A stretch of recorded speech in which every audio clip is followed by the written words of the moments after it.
Hey guys. So I had to turn on the camera real quick. It's actually been a few days since I recorded, but I had to turn on the camera real quick because this is like a real raw moment for me right now. Like I just finished bawling my fucking eyes out because my sister she sent me a message saying that she saw my video. Now I haven't like publicly announced. I mean, my aunt and like now my cousin knows about my channel, but I haven't like publicly announced to like my family that I have a YouTube channel. So it was very surprising for, hold on, I just put these lashes on. Hold on, getting a motherfucking, oh my gosh. Oh gosh, you know how to get stuck on your, anyway. I'm getting ready, as y'all can see, because I gotta go to work, but I really want to say fuck this job. It's not making me no money anyway. Y'all, I got a bartending job out here and it's just not, it's not giving what they say it was gonna give. Maybe I'm just at the wrong bar. I think I'm not making nothing there. Like I don't even really, I'm not even in no rush. There's no motivation for me to go into this job. But anyway, boohoo crying because my sister sent me this really long heartfelt message because she came across one of my vlogs, the Houston vlog that I posted, and I literally started bawling instantly because it's just like, hold on because I want to finish getting ready. I know this is not like the best setup, y'all, but we're gonna have to make it do what it do because I literally do have to get ready for work, and this, I wasn't planning on recording right now, but we here. Okay, so that's not tall enough. Okay, hold on. I'll be glad when I get another fucking tripod.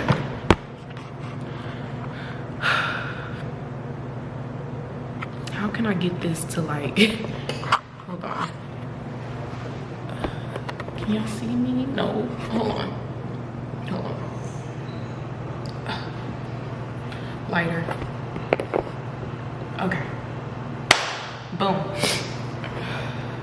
Zoom in a little bit. But yeah, I'm getting ready, y'all. So yeah, it's like I cried because, you know, I moved out here to Houston by myself. It was a leap of faith that I took because I felt like, me personally, I wasn't in the environment to truly thrive as the influencer that I wanted to be, or to like really step into my main character and feel like I was in the right energy to begin, if you get what I mean. Like, so for me, moving to Houston was more than just me like trying to get a place and all of that. It was that primarily because honestly I felt like I was up against time. Like no other apartment complex or whatever was accepting me besides the one in Houston. Like I came from Maryland, so all of the places that I applied to, I'm sorry if I'm sniffling, but all the places that I had applied to in that area, even in like Virginia, shit, I even looked at some in fucking North Carolina, all rejected me except for the ones in Houston.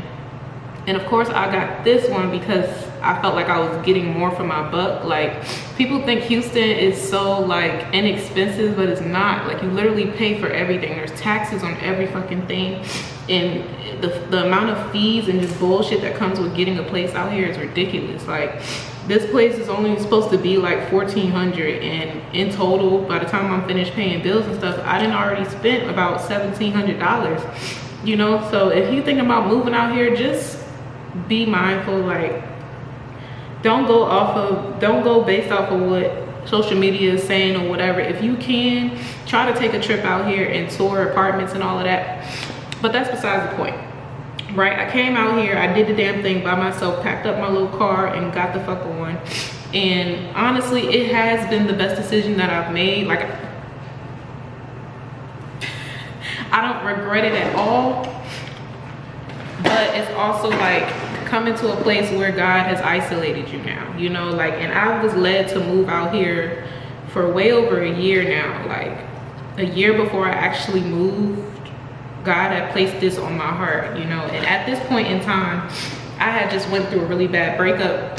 I wasn't sure where I was gonna live. I actually ended up moving down south with my dad because at that point, if I didn't, I would have been fucking homeless, you know, because even though like I'm from Jersey and I have family in Jersey and stuff like that, that just wasn't an option for me, and nor did my mom have space for me, you know, and my things and shit like that. So I'm just like, okay, it was even a risk for me to ask my dad, you know, hey, can I stay with you guys, because right now like this ship is motherfucking sinking and I don't have nowhere else to go, you know. And it was so last minute, like literally I gave them like a 24-hour notice because I had to pretty much move out of my apartment within the next 24 hours, because that's when the lease ended. And I will give you guys a whole nother separate story time or whatever, but I'm kind of in a rush right now, looking for my motherfucking edge control. Where is it? Because I'm not really trying to glue this fucking wig down right now. I'm trying to hold it down with some edge control.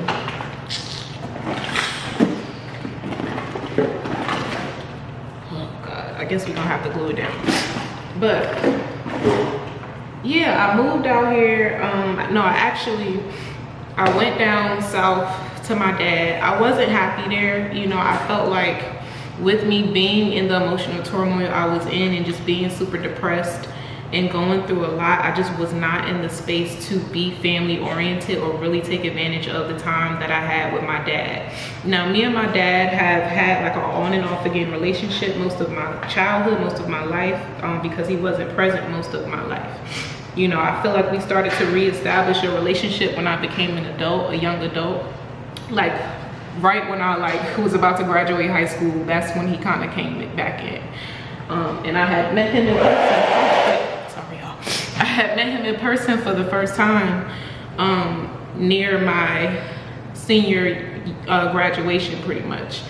And since then we've been trying to rebuild. It's been some ups, it's been some downs. So I guess you can kind of get a gist of what I mean by like it was a risk for me to like reach out and be like, hey, can I move into your house, because I'm basically fucking homeless, you know. So that was very humbling, and it was a very like humiliating experience for me, because I've always been super independent. Even as a child, like I've just always had this like very rebellious, I wasn't a rebellious child, but I had a rebellious spirit. Like even though I was like more quiet, more reserved or whatever, like I still kind of wanted to always march to the beat of my own drum and do things my own way. And I felt like that really flourished in me once I moved and I left Jersey, you know, because I felt like it just wasn't the place for me to really find myself. Let me just say that. So since then I've kind of just been navigating life on my own and kind of allowing life to be my mentor, be my guide. Also God, my faith in God has never quivered. Like one thing I can say is like I'm so grateful that my grandmother raised me to love God from a very, very young age. From like 3-4 years old, I knew who God was, and that's always stuck with me, like no matter where I've gone. And I feel like because of that I've been highly protected, and I take some really, really big risk. Okay, so I'm like, yeah, it gotta be a higher power protecting my ass or guiding me, because the shit I be doing, very questionable, very, very fucking questionable. But that's just me. That's just me. Somebody got to jump off the motherfucking porch. So I did it. I jumped, I tucked, I rolled in the motherfucking concrete, okay?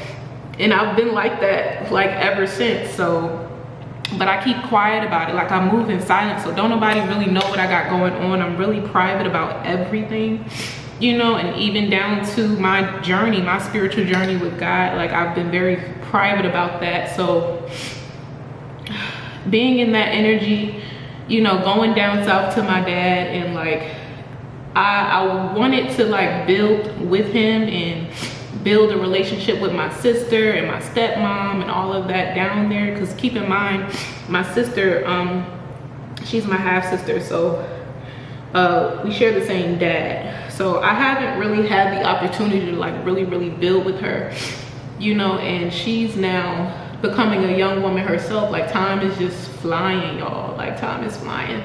And it's like, I guess you can say in some sense in the back of my mind, I'm like, okay, I'm out here trying to thrive, trying to do my own thing and like get myself straight. But I hope and pray that my siblings, because I also have a younger brother in Jersey, we have the same mom, but I also hope and pray that my siblings, you know, see me as a good role model in some way, shape, or form. Or I hope that I'm doing something right, so where they're like, you know, I don't know. It's like, I know what I'm saying, but I just want to be a good big sister, and I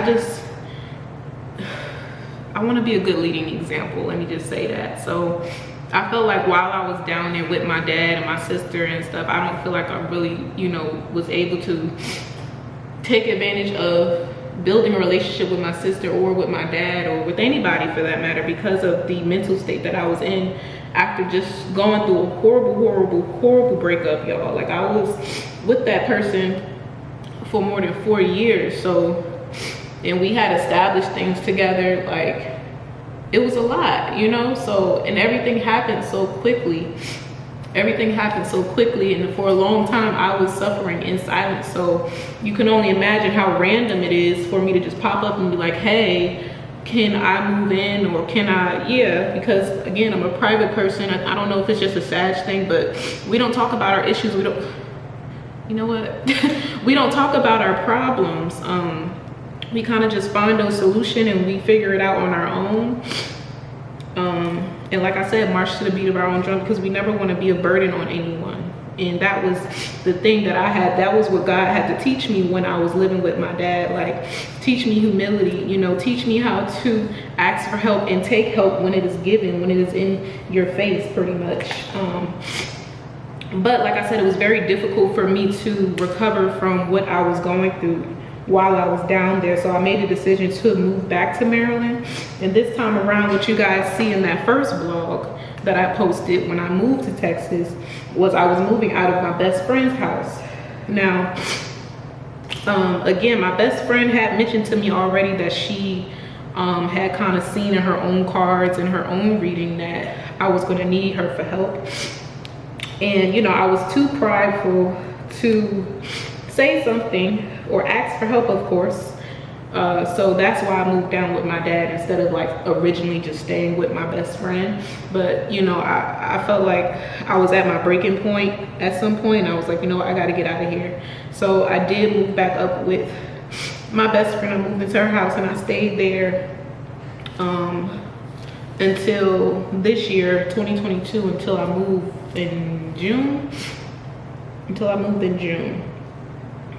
And I'm so glad that I did. I learned so much living with my best friend, because she's from the South, I'm from up north, and we have like different upbringings. And she taught me a lot about sisterhood. She taught me a lot about family. She taught me a lot about, you know, depending on your family and knowing what it's like to show up for family, show up for the people that you love, even if they spite you, even if, you know, you don't have necessarily the best rapport with them. Like, she taught me relationship, you know. She taught me relationship. She taught me communication.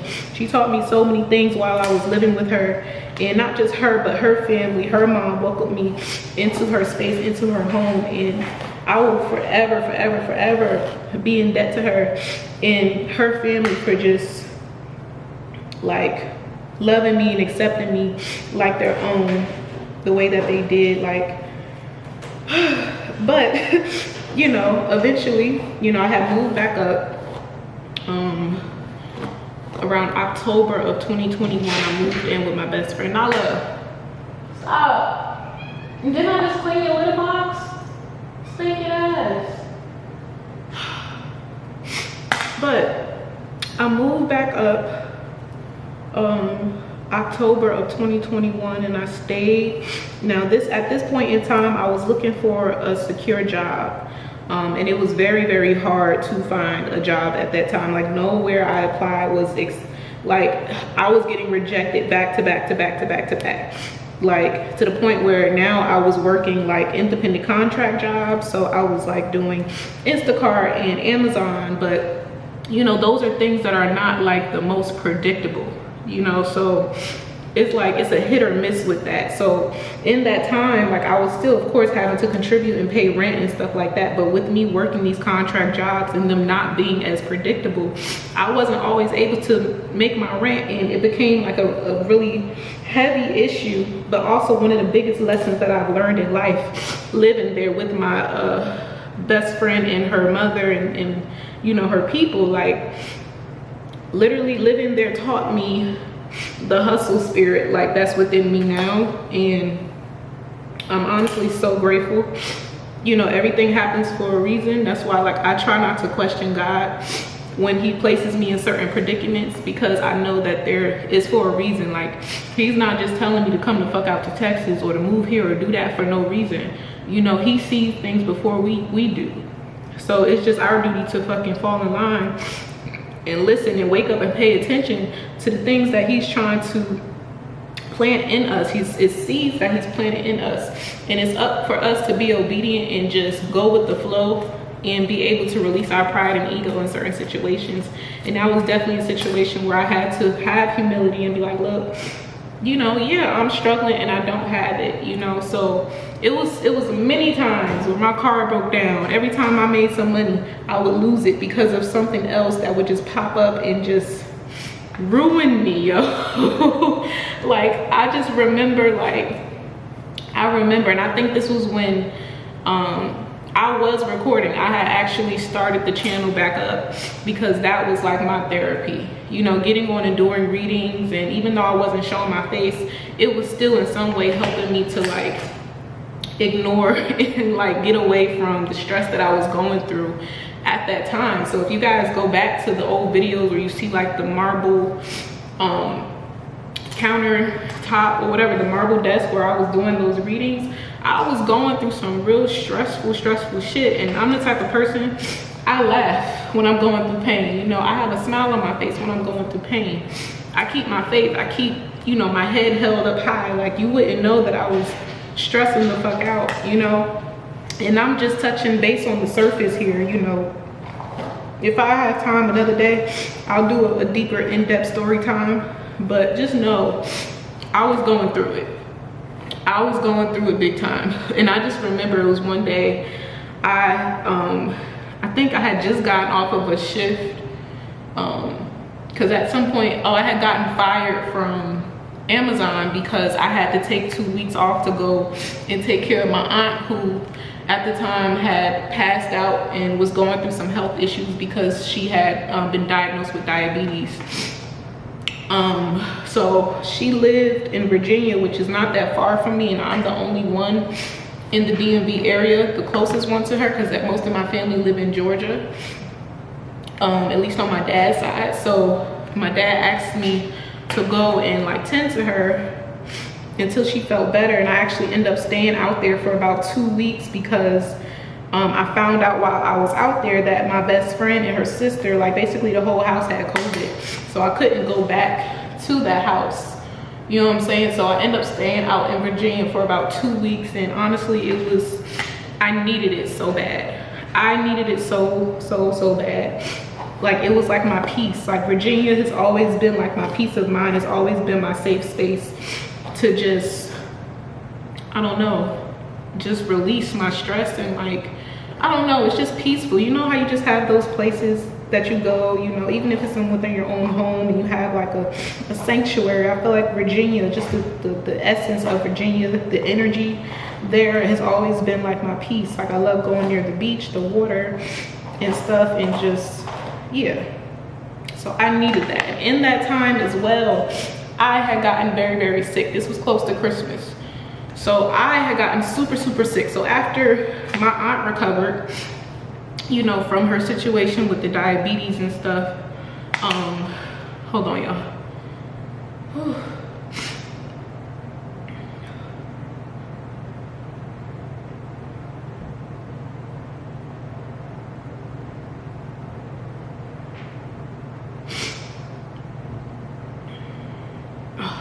I'm late for work, y'all, but fuck it. After she had recovered, you know, the family eventually came up and you know, to celebrate Christmas and stuff and see how she was doing and all of that. And you know, everything was all good and coochie crunch. But then I had gotten super sick, and a couple people around us, you know, that had celebrated with us had gotten COVID. And you know, here I am, I'm going and I'm taking like 3 COVID tests, and all of them coming back negative. But everybody of course is on edge, you know, because like my symptoms were close to that of COVID. But you know, I'm staying positive, like, no, I don't have COVID. I don't have COVID. It's just a cold. I'm sick. So now I'm doubled up. I got the fucking medical mask on, and I got the fucking screen protector, the clear headband screen protector on, walking around on Christmas Day with my family and shit, and basically isolating myself in my room and stuff. So at that point in time, when I was at my lowest, when I was at my sickest, is when I had gotten my job. Now I can talk about this job because I'm not working there anymore, but I had gotten the opportunity to work for Blue Cross Blue Shield, you know, and that's a great business, that's a great company to work for, you know. And I technically was like my first like big girl job, like in my opinion. You get what I'm saying? Like my first big girl job, because I always worked in like food service, or I was a waitress, or just doing some bartending. Like I always did like independent contract work. So this was like the first big girl job to me, and I was so ecstatic. I was sick as fuck and I was happy as fuck, you know. So by the time, you know, I had come off of being sick, and that's a whole nother story time because it was some supernatural shit that went on. But by the time I had come out of, you know, being sick, I had an interview with them. And after my interview and all of that, I went back to Maryland, went back to my best friend's house. And in this time, basically, I had began Instacart, right? Because I still had to pay my rent there for my room. And I mean, I felt like things were getting better. It was just, now that I was in a place of making more consistent money, because I felt like Instacart was better than Amazon in a lot of ways, because I was in more control of what I could make. Amazon, you basically would just pick up the shift if it was available, if there was one available. You know what I'm saying? With Instacart, there's always people who need groceries and stuff like that. So I advise anybody, like if you're in high school, you just need a couple bucks or whatever, more than a couple bucks, because Instacart was pretty good money. You just have to hustle, you know, and be willing to like drive and, you know, bust your ass pretty much. Like you carrying grocery bags. Some of the shit that I had to carry was heavy as fuck, and I had to do that shit by myself. Same with Amazon. Sometimes I would hope and pray I'd be standing in that motherfucking line waiting to get my packages, and I'm like, God, please don't give me no fat ass package. It's been times I've had to carry like 50-pound plus packages up some stairs and some more shit, like literally busting my ass at Amazon and Instacart just to try to pay my bills and pay for my room that I was renting in my best friend's house.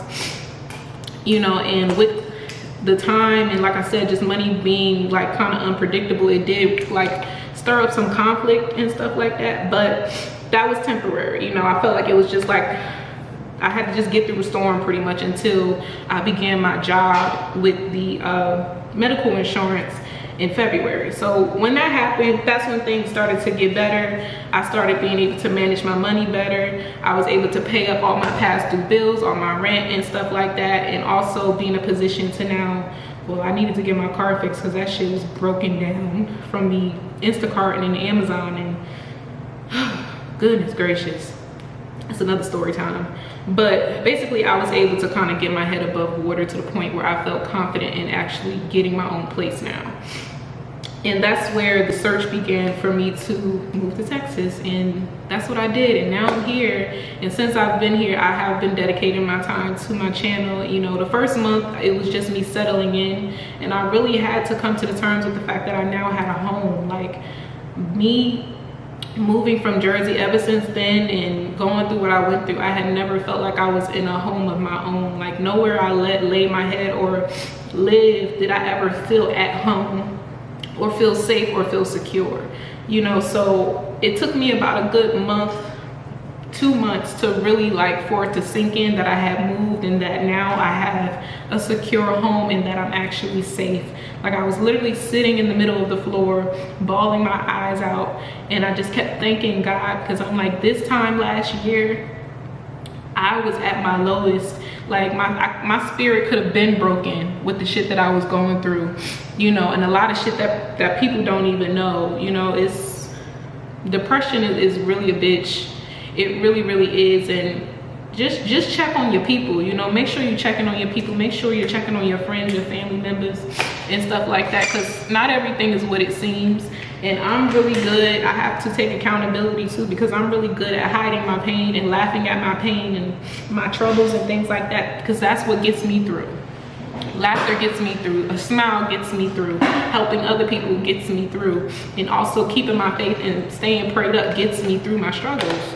So that's what I did for a long time. And just to be here now and looking back and having videos to look back on just over the past few months and seeing my consistency and finally like feeling like I got a breakthrough and getting the message that I did from my sister really made me emotional, because it's like, wow, my hard work is paying off, and wow, my sister believes in me. Wow, I am actually being a good example, and I am inspiring my sister and my people in some way, shape, or form, even if I don't necessarily hear it all the time. And that was one thing that I told her. I'm like, you know, it's emotional for me because I don't get too many encouraging words, you know. Like growing up, that wasn't much of a thing, you know, and it's just different to hear it from your family. And yeah, and you don't necessarily hear it from the people that you expect, the people closest to you, you know. And I'll get into that in another video, but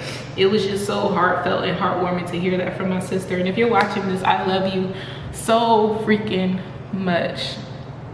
I love you so much. Thank you for your kind words and just supporting me from a distance. I love you, and I love all of my family that watches me and just inspires me and pushes me forward and gives me kind and encouraging words. Because let's be honest, when you're trying to build a channel, you're building anything on social media, it takes time. It takes time, and you have to kind of be like your own cheerleader pretty much, because most people believe what they see. And if they don't see the numbers and they don't see the money or none of that, then it's just like, okay, yeah, whatever, you know. You going to work tomorrow, like don't nobody like really have anything good to say or really like vouch for you until you have proof, you know. So it's like, I'm just gonna keep going regardless. But I just wanted to share this moment with you guys. I'm officially late for fucking work, but he can kiss my ass because I'm not making no money there anyway. But I'm gonna go in and yeah, if he got something to say, then so be it. At the end of the day, like, the shit I've been through, I done dealt with worse, you know. Losing another job ain't shit to me, okay? I lose some, I get up 10. Like, God be blessing the fuck out of me. Like, when I make sacrifices and I put things to an end in relationships, jobs, all of that, I'm not afraid to like cut anything off that doesn't serve me. And I feel like that's why I'm so blessed and highly favored and so protected, because I say fuck it. I don't give a fuck. You know what I'm saying? I do what brings me happiness, brings me peace. And that's how everyone should live their life. Not in fear, not stuck in no motherfucking job you're not happy with, not being around family members or friends that make you fucking miserable and feel like shit. You know what I'm saying? Like, do what's best for you. Do what you gotta do to have your sanity, to have your peace. Do not sacrifice your peace of mind to please nobody, okay? Because it's your life at the end of the day. You have to fucking live it. All right, and you never know when your time is gonna be, okay? So laugh a little, smile a little more, and be grateful and be thankful. Because I always say when I pray, God, I thank you so much for keeping me, because it could have been worse, but you make it so much better for me. Literally every day when I was going through that struggle last year, this time last year, literally this time last year, I would say, I would pray every freaking day, and I'd say, thank you, God, I got a bed to sleep in. Thank you, God, I have transportation. Thank you, God, I got food to eat. thank you God. I might not have the most money in my pocket, but shit, at least I got $1. Like, it didn't matter. Like, just be grateful for everything, okay? Because it could have been so much worse, but God put you in a position to have better, to choose better every day. That's a blessing. The breath in your body is a blessing. So don't take anything in life for granted. That's my message for you guys today. But I really gotta go, and I'll see you guys in the next clip or the next video. I don't know. Bye. Just checking back in with y'all before I leave. I'm all ready now, you know, bartending shit, and I'm late as fuck. He's like texting me like, hey, what's up? I'm like 10 minutes away, but you know black people. He said okay, so gotta go. But I love you guys so much. I will see you guys in the next clip. Peace out. I still think my hair look a little crazy, but we're gonna make it do what it do.